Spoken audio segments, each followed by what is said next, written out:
Hey, welcome to this special WrestleMania edition of Shooting Straight Wrestling Podcast.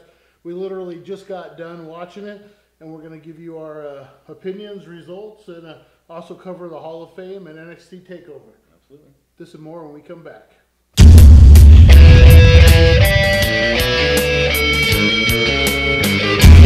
to be the man, you gotta beat the man, and I'm saying, woo! This the man! With the rock! And Austin 316 says I just whipped your ass.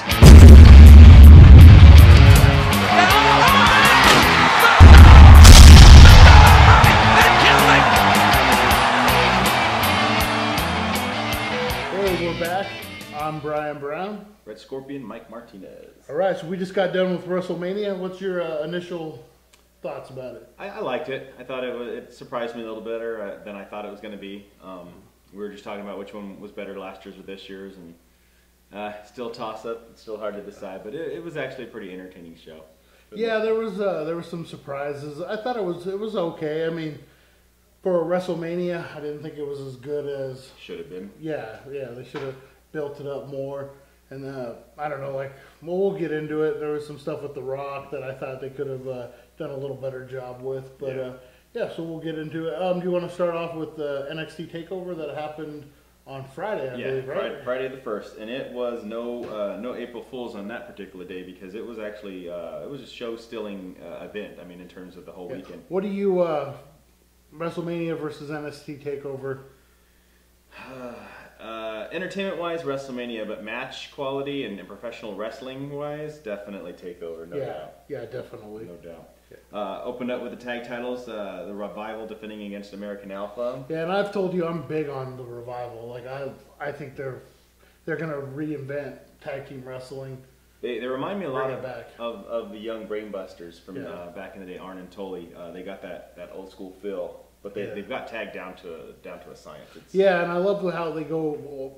I'll say it again, old school with it, where they try to cheat. They know how to break up accounts. They do. There was a spot in this match where I'm not sure who's who. I believe it was Dawson was down, and he tags his partner in from outside the ring. Of course, we all know that's not a real tag. So the referee goes to tell the other guy it's not a real tag, and he cold cocks the guy, knowing it wasn't a real tag. That was their maneuver to cheat a little bit, and how great was that? Yeah, because it's been a while since then tag has really been focused and really that serious, you know, in terms of actual tag teams and doing stuff like that. Both teams did awesome too. Yeah, it was great. American Alpha, they won the tag titles. They're young. There was a lot of simple spots for me in that match, but I mean it was very entertaining, very crisp. It came off pretty clean, and congratulations to them. It should be pretty good. I'm sure they're going to continue to feud over the titles, the next few months or so. One thing I noticed is we didn't see Enzo and Kaz at all on this. So you think they're getting the bump? I'm wondering about that. I've been hearing a lot about it. People said that Cass may not have been ready for it yet or whatever. That's what's been holding them back. But I was wondering about that. Maybe that could be what it is. I mean, the night after WrestleMania on Raw is always the night when all these things happen. Yeah. So who knows? Yeah, definitely. Next was Austin Aries versus Baron Corbin, and Austin Aries goes over. Yeah, I was telling you I didn't think it was the best match that they could have had. I've known Austin Aries was what's the proper word? Shorter in stature than other wrestlers. I had known that, but to see him up against a big Corbin was you knew his size was different. I like the way it finished.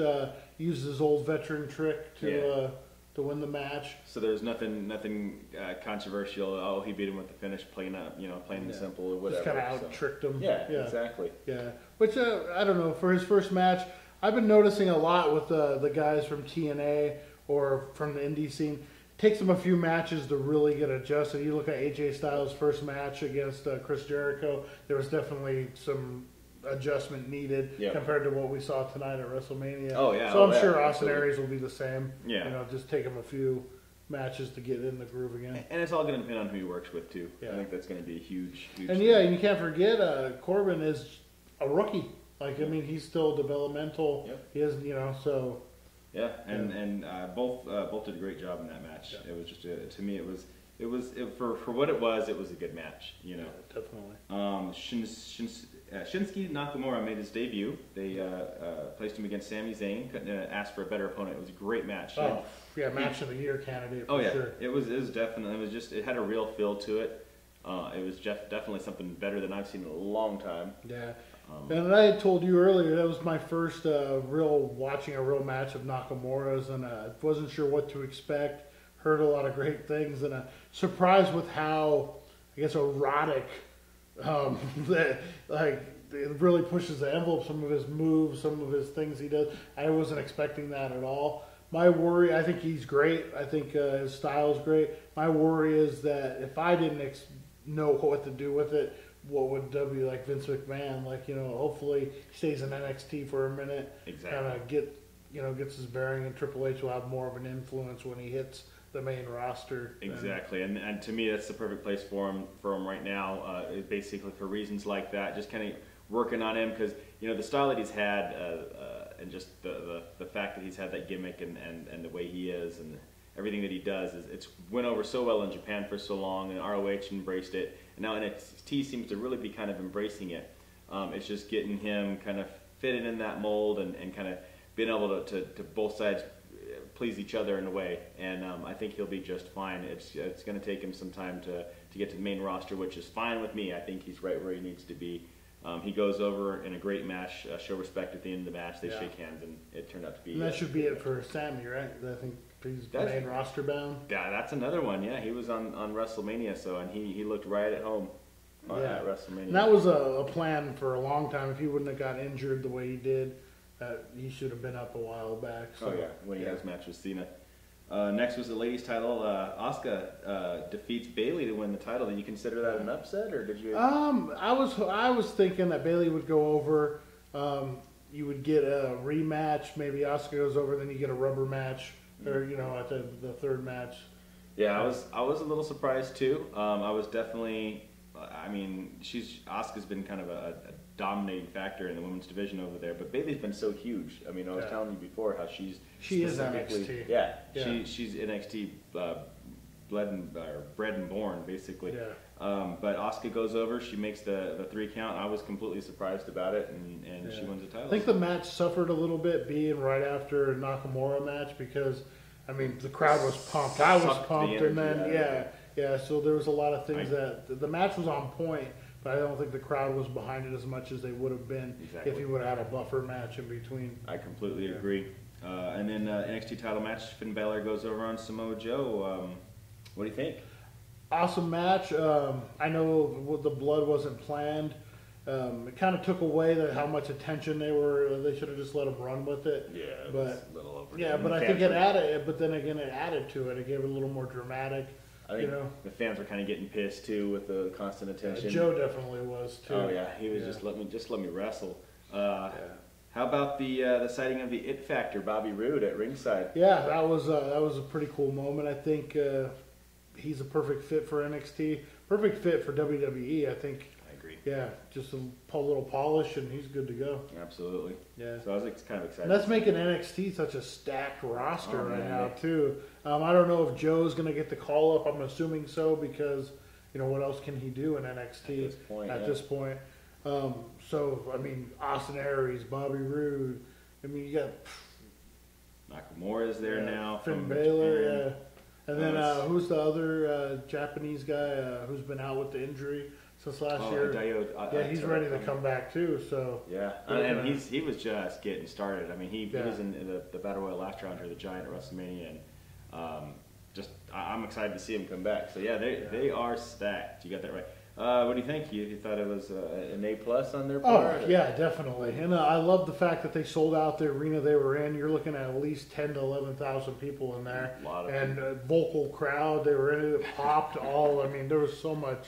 There was, what was it, an FPG FPG chant. Yeah, especially when Joe was bleeding. And then I caught a little glimpse of Shane's kids with Stephanie chanting FPG. And Stephanie didn't look too happy during the blood and during that kind of stuff. But things and happen. I couldn't tell if she was mad because it was taking away from the match that they had to patch him up so much, or if there was blood. Because I mean, obviously it was an accident; it wasn't on purpose. So. Yeah, I agree. It's kind of hard to call on that one. Great night, and then next night, the second, was the Hall of Fame. Yeah, and I still got that Freebird song stuck in my head. Yeah, damn you, Michael Hayes, damn you. That's all I gotta say. Well, I mean, he's been waiting 20 years to get into the Hall of Fame, so he's had this practice and rehearsed and gone over for years, him and Jimmy Jam. So Godfather opens up the inductions, inducted by the APA. Yeah. I thought that was an entertaining introduction. Your opinion, Godfather Hall of Fame material or not? I would have probably said not. But then again, that's kind of not for me to decide. I think he was definitely a huge part, instrumental in the Attitude Era. Yeah. I think as a professional wrestler, he really came. He's one of those guys that had to suffer a lot of silly gimmicks. Papa Shango, Kama, the Supreme Fighting Machine, Kama Mustafa from the Nation Domination, to finally land it right with the Godfather. Charles said it himself that they kind of let him be himself, and it really went over.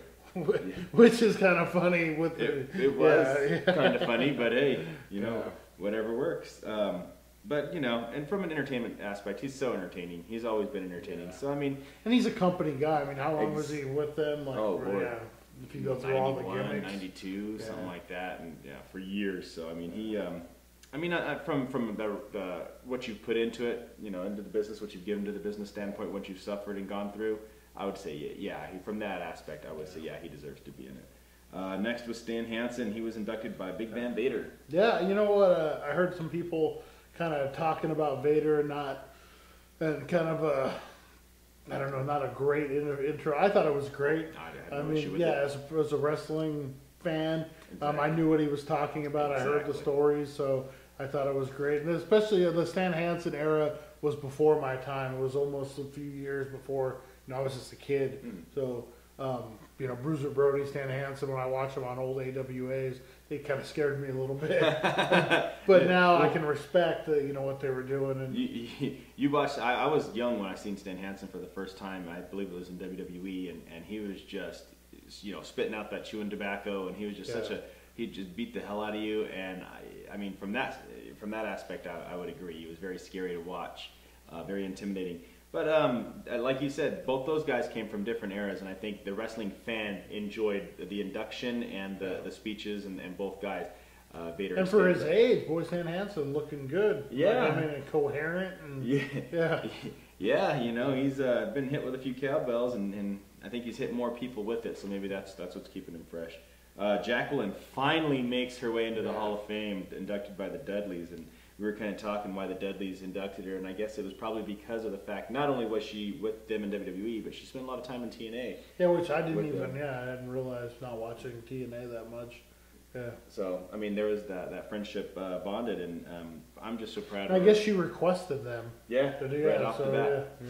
And I'm just glad, because I'm so glad. I think of one of the women that just pioneered that division, and really, in my mind, still to this day, could probably go in there and beat up some of the women wrestlers. She's definitely one that could. I remember her in WCW, and I guess there was some heat with her in Disco Inferno because he had to put her over. Oh yeah, and he was so mad. But I mean, it was believable. It was. It was, and it wasn't like Disco was a top guy at the time anyway. So who cares, really, in my opinion. But yeah, her run in WCW was pretty cool. I'm so glad she made it to WWE though, because that's where she really stood out. Especially during that time with your Sable, your Lita, and all that. That's when that division was redeveloped and revolutionized, and you had Trish coming in, and like Molly Holly. Yeah, Molly Holly, and Terry Reynolds was there. Victoria, a lot of girls. So. Finally glad she makes it in. The Fabulous Freebirds inducted by the New Day. Yeah, my favorite line of that induction was talking about the face paint, and they were referring to the Confederate face paint, the Confederate colors they wore, and New Day played it off very well, where they were like, "It was red, white, and blue, America. We love America." Yeah, so that was a pretty good, and I think it eased the tension, because I think there was some worry that the Freebirds might not be as PC as they wanted. So it was definitely very entertaining. Was the New Day, and like you said, the Fabulous Freebirds seemed very rehearsed. Very rehearsed. Yeah, but then again, very Abbott and Costello to me, slapstick. And I didn't even know who Ronnie Garvin. I'm sorry, not Ronnie. Yeah, Jimmy Garvin. Jim. Yeah, I couldn't. I'm like, who is this other guy that's running around? With all that hair and the big old giant and thick the beard, glasses and the beard. I mean, Yeah. it was like, wow. You know, and it was great to see the kids of Buddy Roberts and Terry Yeah. Gordy come in and just, you know, share a little bit of their father's legacy and stuff, and to have Kevin Von Erich come out and put a good word, and that was just it was good for wrestling and wrestling fans, in my opinion.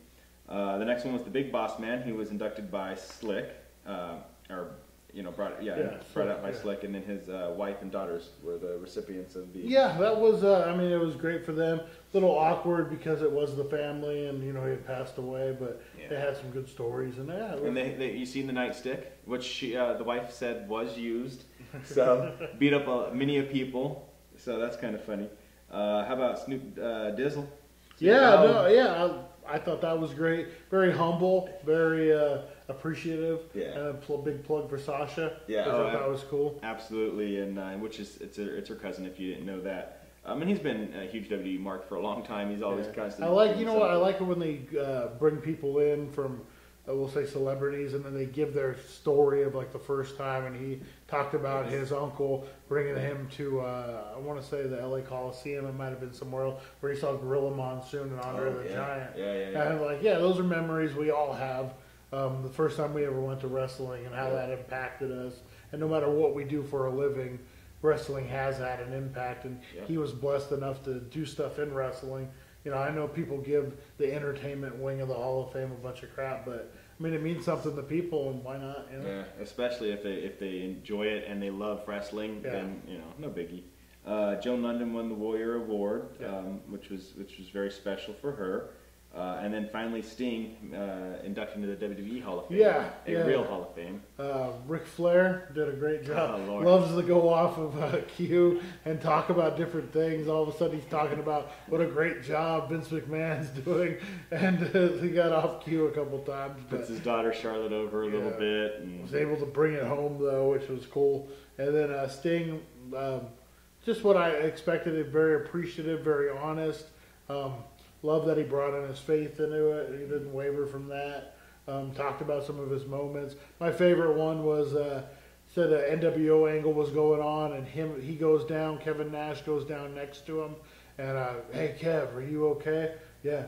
Is you okay? Yeah. And then all of a sudden he says he just sees a big leather leg go over him. Can I cuddle with you, Sting? Right in the middle of the match. And he said that those are his memories of WCW, which.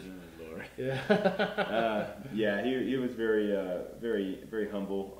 I thought that I was a little sad to hear it at the end. The one thing's for certain about Sting is nothing's for certain, except for the fact that he is retiring. And he got a pretty good ovation because I think the fans just, especially the WWE Universe fans, were just appreciative of the fact that they got to finally get Sting. They finally had Sting. Who cares? He's kind of screwed around the way they it wasn't a great run at all. But the fact he was at a WrestleMania, he had a world title match. He was involved in some great big time angles. Hey. Yeah, and the difference between the last. I mean, he may have been, I wouldn't even say more active, just better used for them and TNA over the last few years. But the joke always was. Sting comes down, Sting has bat, Sting casts his check, Sting goes home. That was basically what he did in TNA, which, hey, good for you. You can make money off your gimmick. And he would wrestle a few matches a year, but just what his body could handle, which, I mean, obviously the length of his career and how good he still looks physically. Exactly. I mean, it says, he conditioned himself very well and took the matches. So, but when you're performing like with a TNA for 1,800, 2,000 people, 4,000 people max. Yeah. And then all of a sudden you go to a WrestleMania where you got 80,000, 75,000. So, I mean, at least he got to go off on that note. Oh, yeah. And, So, I mean, he was very excited with the fact that he had his run the way it worked out. I'm not sure that having the way it ended with Seth Rollins was kind of the way he wanted it to end. Wow. But, hey, things happen. Would have loved to see the Taker Sting match everyone wanted. This year would have been perfect for it. Would have been great. not that the Shane Taker match wasn't, okay. I mean, definitely was a good match, but Sting and Taker has been the dream match everyone's been wanting to see. Yeah, definitely. So, pretty entertaining Hall of Fame. Yeah. But now we get to the big time. All right. WrestleMania 32. All 4/3/16. Live just minutes ago. Yeah. Just finished watching it. We caught the U.S. title match, Kalisto and Ryback. I had... Who did I have? You had Kalisto, I had Ryback. I was thinking with the new look and everything, maybe and with Sin Cara being back, maybe they're going to pitch more of the Lucha Dragons as a team and give Ryback a singles run with that title, but that was not to happen on this evening. Yeah, I think they're pushing for Kalisto to do a big push for him to do big things. Like I called him Rey Mysterio 2.0 earlier. Yeah, I think that's what their vision for him. So I see him running with that title for a little bit. I would think so. Now after seeing that, I definitely think he's gonna. Yeah. So Kalisto goes over Ryback. Yep. This incredible women's match. Total Divas team. There's 5 of them versus the Team Bad and Team Blonde or whatever. Total Divas win the match, and we'll just leave it at that. Yeah, that's and this is all pre-show. This is on the pre-show, and then the Dudleys versus the Usos. Yeah. And that was a pretty decent match, but Usos go over. Yeah, very unspectacular too. Just a quick super kick, and then that was it. Yeah, I thought they would be more flash for that, but I had the Usos, you had the Dudleys. Dudleys did bring out the tables though. Yeah, and then Usos finished the tables. Yeah. Usos finished it off, so I thought that was interesting. Next was the Intercontinental title ladder match. Kevin Owens defends the title against Sami Zayn, Stardust, Sin Cara, The Miz, Dolph Ziggler, and Zack Ryder. We both had Kevin Owens in that match. Were we not surprised or what? Shocking. I think everyone was shocked. The fact that, let's just go ahead and say it, Zack Ryder goes over. I was shocked that he was even in a WrestleMania match, let alone, you know what, but everyone deserves a WrestleMania moment. And that's going to be his moment. For shock value, I definitely think it was probably the most shocking thing of the evening. It wasn't a bad idea. Zack Ryder, I mean, he's talented and he definitely deserves it. So I don't. Do you see him having a decent run with that, or do you think he drops it in a week? I think they'll have him hold it for longer than a week, but I definitely don't think he's going to have that great of a run. Yeah, because I think if you're going to get the Sami Zayn, Kevin Owens feud going, I think a title involved enhances that feud even more than what it already is. So maybe Sammy beats Ryder, and then they feud over it later on. But hey, congrats to Zack Ryder, man. You deserve it. You've been company man all those years. Long time. Yeah. Had to work yourself, your own gimmick. Had to get yourself over. Internet paid off. Internet champion to Intercontinental champion. Yeah. Next match was the AJ Styles Chris Jericho match, in which we both had AJ Styles to win. Yeah, I'm shocked on that. That maybe that means Jericho sticks around for another month or so. And, I don't really know. I'm hoping that's the end of this feud. I think they need to move on to different programs. I'm hoping so too. I think Jericho wins it because of the fact that he's got the longevity in the company, and they went with the guy that has been there the longest, I guess. And maybe they got plans for AJ Styles where they use this loss to drive him to a different storyline. And I could just be nitpicking or maybe seeing far too into the future, but they did the promo for Orlando, Florida next year's WrestleMania, and that's AJ's backyard, TNA, and that's where he made his WWE debut at Royal Rumble. So maybe he's in a much more prominent, important match next year at that WrestleMania. Possibly a title, maybe a world title match. And with the Bullet Club coming in, you never know how that will affect. Exactly. Yeah. Just him in general. Yeah. Next up, we had the New Day versus League of Nations. It was 3-on-3. No titles were on the line, even though New Day is the tag champs. Yeah. League of Nations go over. We both picked them. King Barrett was the odd man out, but I mean, it was a pretty physical match. Definitely a lot of hard hits in that one. I think the highlight of the match was definitely at the end. Yeah, when you got your Hall of Famers, they challenged any 3 WWE people to come in. So you had Stone Cold, Shawn Michaels, and Mick Foley. Mick Foley looking like a beast too. He was hungry for flesh and blood. Yeah, definitely. But we saw some super kicks, some stunners, and some Mr. Sockos in the mouth. Yeah. My favorite was your daughter having to explain what a sock would actually do hurt- like to harm so he somebody. just shoves a dirty sock in someone's mouth. And I'm like, well, there's a little more to it. There is a smiley face on the sock. I mean, does that help? Yeah. But That was a good moment. It was entertaining. Brock Lesnar versus Dean Ambrose in the street fight. We watched about 2 minutes of it, and then we lost our feed, and then he ended up getting it back right at the end of the match. So we know Lesnar went over.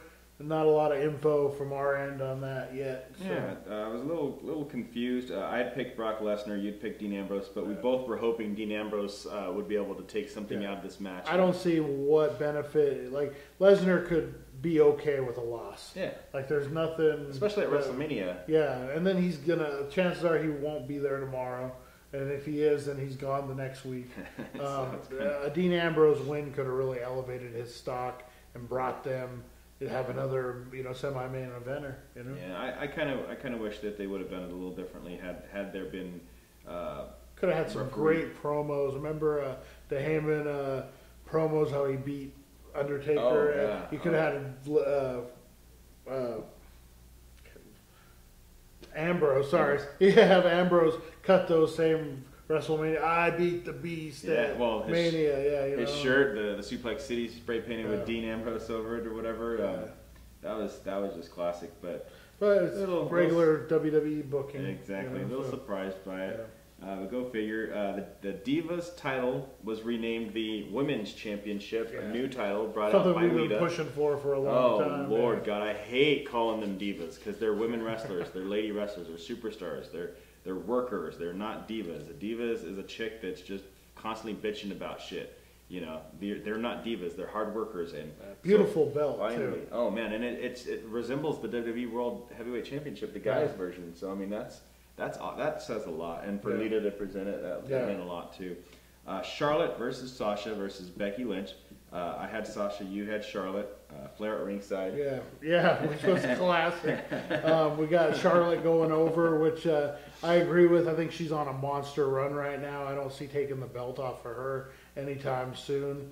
I think she elevated that division and is still doing it. Had a great wooing match between Flair and Sasha, where they're just woo back and forth, and then Becky Lynch does a suicide dive, hitting Flair, and I thought maybe he broke a hip. Who knows? Poor guy. Yeah, before a whole match before that, he was just sitting in his corner. Thought he had fallen asleep a couple times, but yeah. Oh, poor Flair, man. But it was a great match. It definitely was a great match. And though I wanted Sasha to win the belt, I mean, we were just talking about with Charlotte keeping it. It just builds up that feud between them even more because she wasn't the Would one. love to see a payoff at SummerSlam. Have Charlotte running from Sasha from now to SummerSlam. Sasha finally gets the SummerSlam match, and then I'd be okay with her getting the belt at that point. Yeah. Like a good 3-4 month build up. Yeah, and that's important right now for the division itself and just how strong it is right now. I think that would work out. Hell in a Cell was Undertaker versus Shane. Match was better than I thought it would be. I don't understand the storyline aspect of it or where it's going to go. It almost seemed like a throwaway match. Kind of. It was just like to feed the Undertaker, even though he's already had his loss. I picked Taker, you picked Shane, and it just... Taker goes over. Shane had some great bumps. He did coast to coast, which I was like, can he pull this off, that jump? And then he does the dive off of this cage. Taker rolls away, boom, goes through the table. Pretty awesome. And you just talk about the landing spot and how particular you had to be on that just a couple inches to the left or whatever, to his left, and he would have been on the ground. Oh, God. It could have gone all kinds of wrong. But to his credit, he fought a great match. He's in great condition. And the way they used, with him training MMA, and they used that in the match, it made it believable that he could not go toe-to-toe, but he really could hold his own. Yeah, hold his own against Taker, which it was believable, which was, I think, everyone's worry was that this wouldn't be believable. Exactly. So they've come a long way since the corporate ministry together. Next, and then a good spot on that match too was at the end. They have the ambulance or the little golf cart ambulance coming through, and Taker sees it going through, and he almost has a look of concern, but then gives a little smile, like, "Yeah, kid, you took me to the limit. Yeah. Yeah, you know. Yeah, that was classic. Andre the Giant Battle Royal. We surprised it was this late in the card. The whole thing was not only surprised. that, we were both wrong. We picked Braun Strowman to win it, and he wasn't even in it. Yeah, so that kind of sucks. Yeah, they didn't really announce who was going to be in it. I mean, you had your Kane, your Big Social Show. Outcast, Kane, and Big Show. And that's all I knew was going to be in it. Some surprises. We had Tatanka. Yeah. Where'd that come from? Why wouldn't you build up a big Tatanka return? Come on, now Yeah. DDP. Yeah, DDP. And who can forget Shaquille O'Neal? Yeah. Shaq himself, the Shaq attack. It was DDP and Shaq and all these guys, and I'm thinking we're Rodman didn't Bash come at the out. Beach Yeah. '96. Where's the mailman, Karl Malone? But it was an interesting thing. Baron Corbin was in the match out of nowhere from NXT, who had just lost to Austin Aries a couple of nights before, and we were kind of digging on the fact that he was there and everything. Yeah, had a good showing.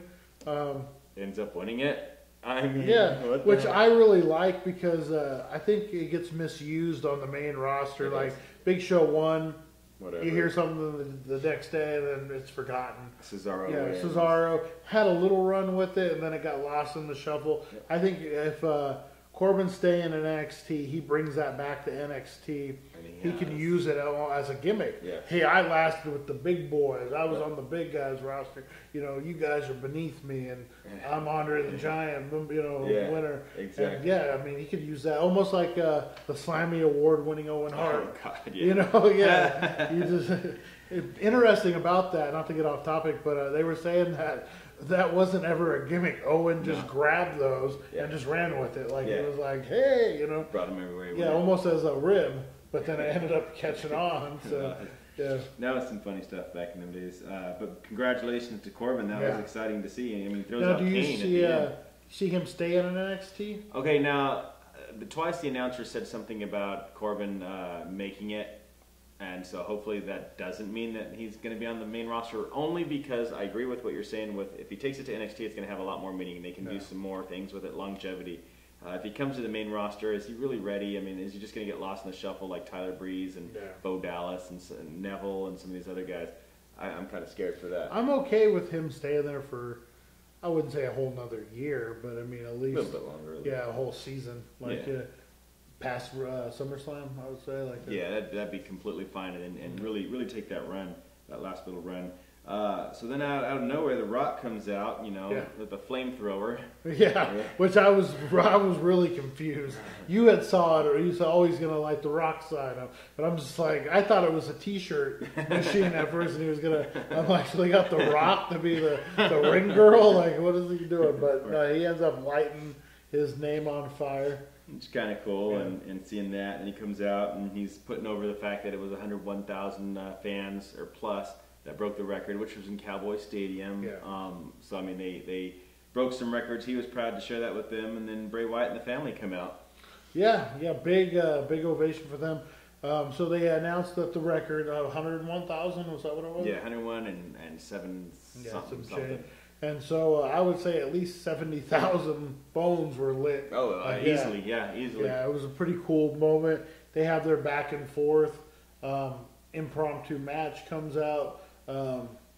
Rock and Eric Rowan. Yeah, he beats Eric Rowan in 4 seconds? 6 seconds. 6 seconds, so that beats the King Kong Bundy. WrestleMania Jones. 1, yeah. And then the family's getting ready to jump Rock, and who comes out? John Cena. Makes his return. Yeah, so they have a quick little, I wouldn't call it a match, just their back and forth. Now, my problem with this is, if you could figure out that you would have even that quick of a match, why not do a program, Wyatt family versus Rock and John Cena, big event, promote it, and get people excited? Maybe because it was such a quick match, they didn't want to, false advertise, But the thing is that just getting something extra to get us involved in WrestleMania, get us invested in it, would have been a smart idea. Because, I mean, they announced that The Rock was going to be there, but they never said anything about a match. I figured it was just going to be a little impromptu, smell what The Rock is cooking. Yeah. Kind of like what they did with Stone Cold and Hogan that year. And The Rock, That's why I figured it would be something like that. But if he was willing to wrestle a match, either, even if it was a 5-second match, you should promote that. You should get people excited. I mean, just the fact that The Rock was going to wrestle, and then you have Rock and John Cena on a team together. Yeah, and then you just do a quick, match. Blow it out really quick. Because I mean, they were both hitting all their moves. I know Cena was injured, and that's why he couldn't compete in this WrestleMania. But he did his 5-knuckle shuffle, attitude adjustment.